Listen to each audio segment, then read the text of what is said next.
The Columbia Network takes pleasure in bringing you Suspense.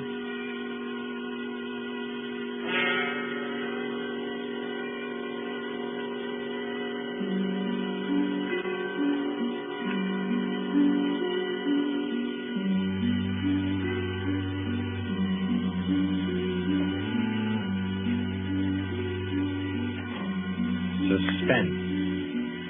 Columbia's parade of outstanding thrillers, produced by William Spear and scored by Bernard Herrmann. Notable melodramas from stage and screen, fiction and radio, presented each week to bring you to the edge of your chair, to keep you in suspense.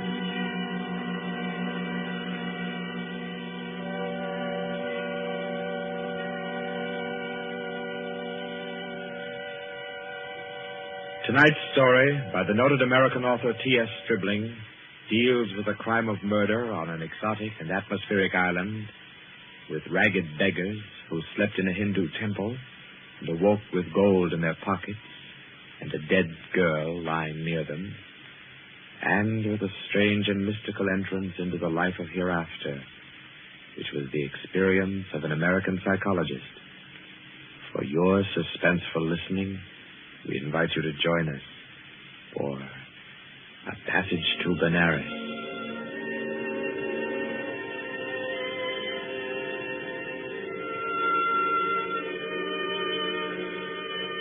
In Porto, Spain, in Trinidad, at 5:30 in the morning, Mr. Henry Poggioli, an American psychologist, stirred uneasily, became conscious of a splitting headache, opened his eyes in bewilderment, and then, with a shock, saw where he was. He got up, arranged his clothing. He tried with his neat psychological mind to recapture his dream, to bottle up again the little smoking wisps that still floated about within his aching head. By 7 o'clock, he'd found his way back to the house of Mr. Lowe, his host in Port of Spain. Lowe was already about his coffee, with an interested spoon poised above the morning paper. Ah, there you are. Good morning, Poggioli. I say, you're quiet. Didn't hear you get up at all. Have some breakfast? Oh, thanks. I've been out for a breath of air. What's the news today? Well, the new governor will arrive in Trinidad on the 12th, and, hello. Another native killed his wife. Tell me, Poggioli, as a psychologist, why do coolies kill their wives? Oh, for various reasons, I imagine. Let's hear some of the facts. Oh, I say, this is a coincidence. Really putting on a show for you, Poggioli, on your first visit to Trinidad. How so? Well, you remember that wedding procession you and I watched last evening down at the Hindu temple? The temple? Oh, of course. The cream-colored little bride with the breastplates and the linked gold coins and the anklets and all the finery. Mm-hmm. And the bridegroom. What did you say his name was? Budman Lal? Yes. Well, do you know what's happened? Budman Lal is in jail this morning, and his cream-colored little bride is dead with her throat cut. No. Do they think he did it? No doubt of it. That's why he's in jail now. He always seemed like a sensible fellow, too. One of our best patrons. Which only proves my contention, Poggioli. A bridegroom of only 6 or 8 hours killing his wife without any reason at all. Oh, there's usually some reason for murder. Maybe. But I say, oh boy, you're missing the point completely. How? Well, suppose you actually had gone and slept in the temple there last night. You wanted to, you know. Remember? And I said, no white man ever stays all night in a coolie temple. You remember? Yes, I remember. You said it simply isn't done. Well, if you had, Poggioli, I say, that would have been a pretty kettle, wouldn't it? Yes. Yes. Well, I'm afraid I'll be mixed up in this. Both Mr. Lal and his uncle Hiradas are clients of mine. Old Hiradas has upwards of $5 million in my bank. Hiradas? Didn't you tell me he built that temple where the murder took place? Yes. It's what the Hindus call a temple and rest house. Hiradas gives rice and tea to any traveler who comes in for the night. It's an Indian custom to help mendicant pilgrims. A rich Indian will build a temple and rest house just as you Americans erect libraries. Ah. What does it say there about the murder, though? Budman Lal, nephew of the famous Mr. Hiradas, was arrested early this morning at his home for the alleged murder of his wife, whom he married yesterday. The body was found at 6 o'clock this morning in the temple where the wedding ceremony took place. The temple attendants gave the alarm. The victim's head was severed completely from her body and all her jewelry was gone. 5 coolie beggars who were asleep in the temple when the body was discovered were arrested. They all claimed ignorance of the crime, but a search of their persons revealed that each beggar had a piece of the bride's jewelry and a coin from a necklace. Budman Lal and his wife were seen to enter the temple at about 11 last night for the Hindu rite of purification. Mr. Lal, who is a prominent curio dealer, declines to say anything further. Doesn't tell you very much, does it? Not much. What do you make of those beggars? Oh, that's simple enough. Those devils laid in wait inside the temple until the husband went out and left his wife. Then they murdered her and divided the spoils. Ah, but she had enough bangles and geegaws to give a dozen to each man. Yes, you're quite right, Pajoli. That's a fact. Why should they continue sleeping in the temple after they'd killed her if they did murder her? Well, why shouldn't they? They knew they'd be suspected, and they couldn't get off the island without capture, so they thought might as well lie down again and go back to sleep. You may be right, Lo, but that doesn't look like the solution to me. Well, I'm satisfied that's how it occurred. You mean the beggars killed her? Mm-hmm. Well, I don't think so. I rather fancy that the actual murderer took the girl's jewelry and went about the temple thrusting a bangle and a coin in the pockets of each of the sleeping beggars to lay a false scent. Oh, come now. That's laying it on a bit too thick, Butcher. My dear Lo, that's the only possible explanation for the coins in the beggars' pockets. I say, boy, you've had lots of experience in these things. Come along with me, and we'll go up and see Mr. Hiram Daz and see if we can't help his nephew. I'll be glad to. But we'll go to the temple first. Then we'll call on Mr. Hiradas.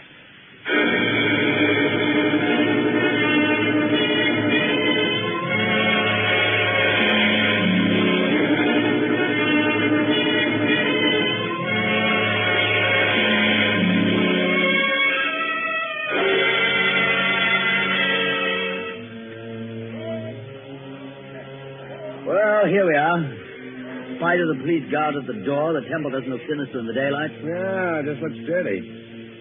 Let's go in and question the beggars.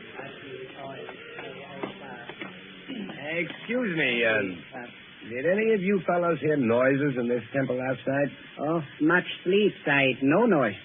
Policeman Pancho's wake this morning makes it still here. What's your name? Chudacham, Side. When did you go to sleep last night? When I ate rice and tea, Side. Mm-hmm. Do you remember seeing Budman Lal and his wife enter this building last night? Yes, remember, Side. Did you see them go out? No, Side. No one remember go out. You were all asleep then, huh? All asleep, Side. Did you have any dreams during your sleep? Hear any noises? I dream bad dreams, Side. Huh? When policeman punched me awake this morning, I think dream has come true. And me, Side. Me. Did you all have bad dreams? Yes, all have bad dreams. Look here, Pajoli. I don't see where this is getting us. I do think we ought to be getting on to old Haradas's house. No, I think we can now entirely discard the theory that the beggars murdered the girls. On what ground? They told you nothing except that they all had bad dreams. That's the reason. They all had wild, fantastic dreams. That suggests that they were given some sort of opiate in their rice or tea last night. It's quite improbable that 5 ignorant coolies would have wit enough to concoct such a piece of evidence as that. That's a fact, but I don't believe a Trinidad court would admit such evidence. We're not looking for legal evidence. We're after some indication of the real criminal. Now I suggest that we get onto the house of Hiradas.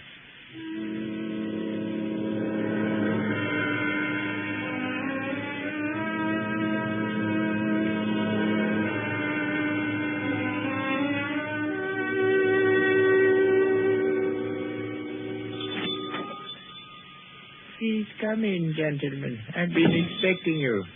Please be seated. Thank you. Thank you. A most mysterious murder, and the life of my poor nephew will depend upon your exertions, gentlemen. Tell me, what do you think of the beggars that were found in the temple with the bangles and coins? Well, I'm afraid my judgment of the beggars will disappoint you, Mr. Hiradas. Huh? My theory is that they're innocent of the crime. Really? Why do you say that? Because they told me of dreams they had. All their dreams were very nearly identical. You are not English, sir. No Englishman would have thought of that. No, I'm American with a backlash sprinkling of Italian. My name's Fagioli. What is your profession, Mr. Paggioli? You are a detective? No, Mr. Das. I'm a psychologist. Oh, your soul is at least groping after knowledge. However, it gropes as a blind worm, Mr. Paggioli, and we must find the criminal who committed this crime and thus restore my nephew Boodman Lau to liberty. You can imagine what a blow this has been to me after I arranged this marriage for my nephew. You did? Arranged a marriage for a nephew who was in his 30s? Yes, Mr. Paggioli. I wanted him to avoid the pitfalls into which I fell. He was unmarried, and he'd already begun to add dollars to dollars. I did the same thing. And now, look at me. An empty old man in a foreign land. What good is this house where men of my own kind can't come and sit with me, when I have no grandchildren to romp and play? No. I've piled up dollars and pounds. I've eaten the world, Mr. Paggioli, and found it bitter. Now here I am, an outcast. And why don't you go back to India, Mr. Hyderdas? Why, Mr. Paggioli, my mind is half English. If I should return to Benares, I'd walk about thinking what the temples cost. How much was the value of the stone set in the eye of Krishna's image? If I would ever be one with my own people again, Mr. Paggioli, I must leave this Western mind and body here in Trinidad. That's very interesting and moving, but we were discussing your nephew, Boodman Lau. Wait. In searching for the criminal, I would suggest you look for a moneyed man. Let me tell you my suspicions, and you can work out the details. What are they? I went out to the temple this morning to have the body of my poor murdered niece brought here to my villa for burial. I talked to the 5 beggars, and they told me there was a 6th sleeper in the temple last night. Was there indeed? Yes, Mr. Lowe. A white man. A white man? Yes, Mr. Lowe. All 5 of the coolies and my man, Guka, told me it was true. But, Mr. Hyderdas, decapitation is not an American mode of murder. American? I was speaking generally. I mean, a white man's method of murder. That is indicative in itself. I meant to call your attention to that point. It shows the white man was a highly educated man who had studied the mental habits of other people than his own. So he was enabled to give the crime an extraordinary resemblance to a Hindu crime. But what motive could a white man have? Possibly robbery, Mr. Paggioli.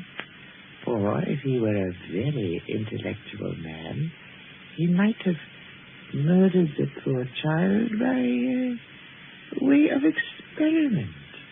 A murder for experiment? Yes, Mr. Lowe. To record the psychological reaction. Why, I can't entertain such a theory as that, Mr. Hyderdas. Oh, no. It is too far-fetched. However, it is worth investigating, is it not? Yes, but I'll begin my investigations with the man Guka. By all means, Mr. Paggioli. And in your investigations, gentlemen, hire any assistance you may need. Draw on me for any amount.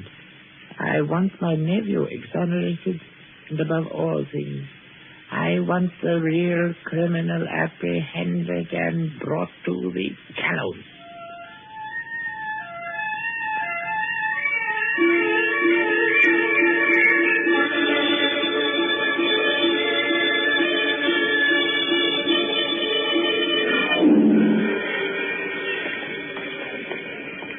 Oh, what do you think of that, Paggioli? White man in that temple. Sounds like pure fiction to me, to shield Boodman Lau. You know, these fellows hang together like thieves. Say, it's a jolly good thing we didn't decide to sleep in the temple last night, isn't it? You know, in my opinion, Lowe, the actual criminal is Boodman Lau. Same here. I thought so ever since I first saw the account in the paper. Somehow these fellows will chop their wives to pieces for no reason at all. Now, what do you know about Woodman Lau? Well, he was born here and has always been a figure because of his rich uncle. Lived here all his life? Uh-huh. Except when he was in Oxford for 6 years. Oh, he's an Oxford man, huh? Yes, yes. There you are. That's the trouble. I don't understand. What do you mean, Pajoli? Well, no doubt he fell in love with some English girl, but when old Hiradas chose a Hindu child for his wife, Woodman couldn't refuse marriage. No man was going to quarrel with a $5 million legacy. And then he chose this ghastly method of getting rid of the child bride. I dare say you're right. I feel sure Woodman Lau killed the girl. And Jones, I'm getting tired of walking. There's a cab. Let's hop it and ride the rest of the way. Hi, cabby. A cab. I say, oh,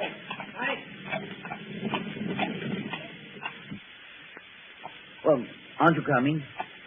You know, I don't feel that I can conscientiously continue this investigation, trying to clear a person whom I have every reason to believe guilty. But, man, don't leave me like this. At least come as far as police headquarters with me and explain your theory about Guka, the temple keeper, and the right. Well, I thought I'd go back to your cottage and pack my things. Pack your things? Oh, your boat doesn't sail until Friday. Yes, I know, but there's a daily service to Curacao. It struck me to go there. Oh, no. Come, you can't run off like that just when I stirred up an interesting murder mystery for you to unravel. Why, Pajoli, you ought to appreciate my efforts as a host more than that. Well, all right, then. To the police station. yes, hurry up.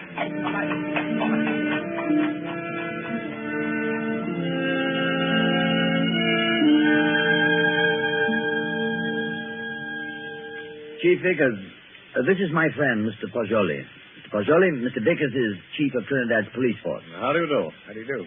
Chief Vickers, I've asked Mr. Pajoli's counsel in the Woodman Lau murder case. He's already developed a theory as to who is the actual murderer of Mrs. Woodman Lau. So have I. Now, in this matter, Chief Vickers, I want to be perfectly frank with you. I'll admit we're in this case in the employ of Mr. Hiradas and are making an effort to clear his nephew, Woodman Lau. We felt confident you'd use the skill of the police department of Port of Spain to work out a theory clearing Woodman Lau just as readily as you would to convict him. Our department usually devotes its time to conviction and not to clearing criminals. Yes, I know that, but if our theory will point out the actual murderer... What is your theory? Mr. Pajoli's deduction is based on the dreams of the men who were found in the temple. So Mr. Pajoli's deduction is based on dreams. It would be a remarkable coincidence, Mr. Vickers, if 5 men had lurid dreams simultaneously without some physical cause. It suggests strongly that their tea or rice was doped. Now, if you find out what soporific was used, then have your men search the sales record of the drugstores in the city to see who has lately bought such a drug. You will find the murderer. Uh-huh. How do you like Trinidad, Mr. Pajoli? I'd like it very much indeed. You've just arrived, haven't you? Yes. In what university do you teach back in the States? Ohio State. A chair of criminal psychology in an ordinary state university? I'm not a professor. I'm simply a docent, and I haven't specialized on criminal psychology. I quiz on general psychology. You're not teaching now? No, this is my sabbatical year. You look young to have taught in the university 6 years. But then you Americans start young, and your land is specialist. Now, Mr. Pajoli, I suppose you're wrapped up heart and soul in your psychology. I am. You'd do anything in the world to advance yourself in the science. I rather think so. Especially keen on original research work. That's what he is, Chief Vickers. You know what he asked me to do yesterday afternoon? No, what, Mr. Lowe? Oh, I don't think we ought to burden Mr. Vickers with our household anecdotes. Oh, but I'm really curious. Just what did Mr. Pajoli ask you to do yesterday afternoon, Mr. Lowe? Oh, well, really nothing at all. It was just a little psychological experiment he wanted to do. And did he do it? Oh, no, I wouldn't hear of it. Oh, as unconventional as that? Oh, it's really nothing at all. I think I could guess your anecdote if I tried, gentlemen. About a half an hour ago, I received a telephone message from my man stationed at the temple to keep a lookout for you and Mr. Pajoli. A lookout for us? Yes, because one of the coolies under arrest told him that Mr. Pajoli slept in the temple last night. Oh, but that's not true. That's exactly what he didn't do. He suggested it to me, but I said no. You remember, Pajoli, you didn't do it. Did you, Pajoli? Did you? You see, he did. Gentlemen, I had a perfectly valid and important reason for sleeping in the temple last night, and so I can only ask your sympathetic attention to what I'm about to say. Go on. You remember, Lowe, you and I were down there watching a wedding procession. Well, just as the music stopped and the procession entered the building, suddenly it seemed to me as if they'd vanished. Naturally, they'd gone into the building. No, I don't mean that. I'm afraid you won't understand what I do mean. That the whole procession had ceased to exist, melted into nothing. You see, that's really the idea on which the Hindus base their notion of heaven. Oblivion, nothing. Yes, I've heard that before. Well, our medieval Gothic architecture was a conception of our Western heaven, and I thought perhaps the Indian architecture had somehow caught the motif of the Indian religion, suggested nirvana. That's what amazed and intrigued me. That's why I wanted to sleep in the place. I wanted to see if I could further my shred of impression. Does that make any sense to you, Mr. Baker? We're not interested why you went, Mr. Poggioli. We know a murder took place in the temple. You can't think that I committed a horrible murder as an experiment.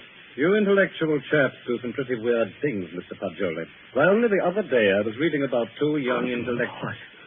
Yes, these fellows I read about also tried to turn an honest penny by their murder. I don't suppose you happened to notice yesterday that the little bride, Maila Ram, was almost covered with gold bangles and coins? Of course I noticed. But I had nothing whatever to do with her. I did sleep in the temple. By the way, you say you slept on a rug just as the coolies did. Yes, I did. And you didn't wake up either, Mr. Poggioli? No. Then did the child's murderer happen to put a coin and a bangle in your pocket, just as he did the other sleepers in the temple? I don't know. I haven't looked in my pocket since then. Then please do so now, Mr. Poggioli. Oh, yes. Here we are, Mr. Vickers. You don't happen to have any more, do you? No. I've already been through all my pockets and I haven't any more. Well, that's something. Of course, you might have expected just such a questioning as this and provided yourself with these 2 pieces of gold, but I doubt it. Somehow, I don't believe that you're an experienced enough man to think of such a thing. However, we shall see. I suppose you have no objection, Mr. Poggioli, to my accompanying you over to have a little search of your baggage in Mr. Lowe's cottage.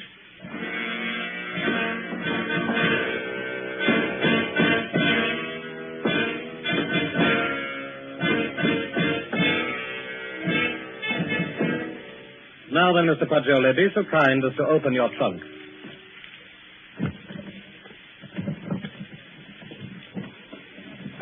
Good heavens. Mm-hmm. Just as I thought. A trunk tray full of bangles and coins. I'll say one thing for you, though, Mr. Poggioli. Your nerve almost got you by. But you can't believe that I did it. So, you don't believe I did this, do you? I don't. In your trunk, Poggioli. If I did it, I was sleepwalking.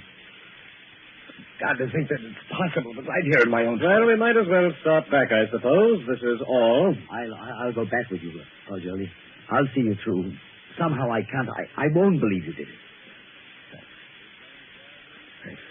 You know, Poggioli, you set out to clear Budman Lal, and, well, dash it all, it looks as if you had. No, he didn't.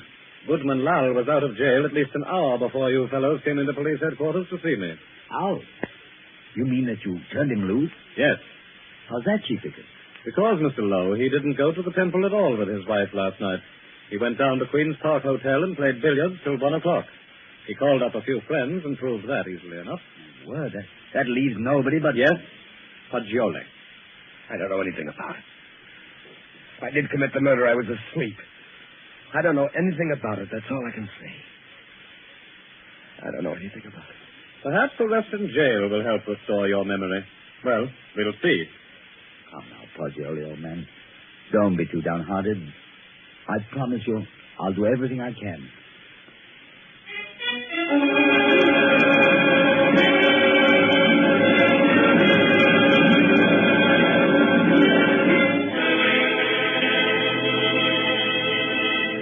In the case against Henry Poggioli, having been duly tried by a jury of your peers who have been found guilty and by the powers invested in me, I herewith sentence you to be hanged by the neck until you are dead.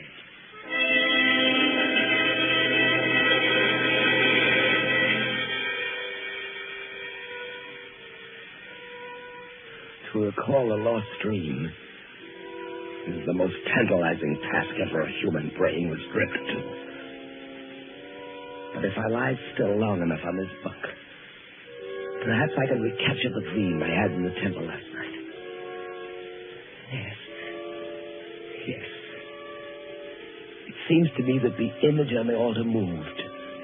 And suddenly the dome overhead was opened and left me staring upward into a vast abyss. For I was alone in endless space, where all creatures and all matter that had ever been or ever would be were wrapped up in me, Pacioli. That was my dream. That's an odd thing. 6 men dreaming the same dream in different terms. There must be a physical cause for such a phenomenon. Of course.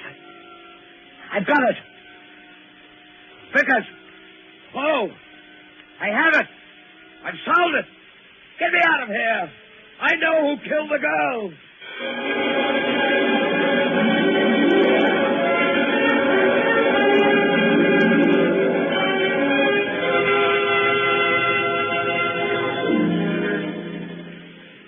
What is it, my friend? I know who murdered the bride. Old Hiradas did it. Now listen. Go tell Vickers to take the gold he found in my trunk and develop all the fingerprints on it. He'll find Hiradas's prints. Also tell him to follow out that opiate clue I gave him. He'll find Hiradas and a man to put the gold in my trunk. See if they don't find brass or steel filings in my room where the scoundrel sat and filed a new key. But they've already done that long ago. Have? But certainly. And old Hiradas confessed everything. Though why a rich old man like him should have murdered a pretty child is more than I can see. Well, why did he pick on me as a scapegoat? Oh, he explained that to the police. He said he picked out a white man so the police would make a thorough investigation and be sure to catch him. Did? Aye. But what I can't see is why the old boy wanted to be caught and hanged. Well, why didn't he commit suicide? Why? I know why. Because according to his religion, in that case his soul would have returned in the form of some beast. He wanted to be slain because he expects to be reborn instantly in Benares, with little Maila Ran as his bride instead of his nephew's. He hopes to be a great man with wife and children. All the things he was not, here in Trinidad. Yes, you must be right. Why didn't you come and tell me about Hiradas's confession the moment it occurred? What do you mean keeping me here when you know I'm an innocent man? Why didn't you tell me before this? Because I couldn't. Old Hiradas didn't confess until a month and 10 days after you were hanged.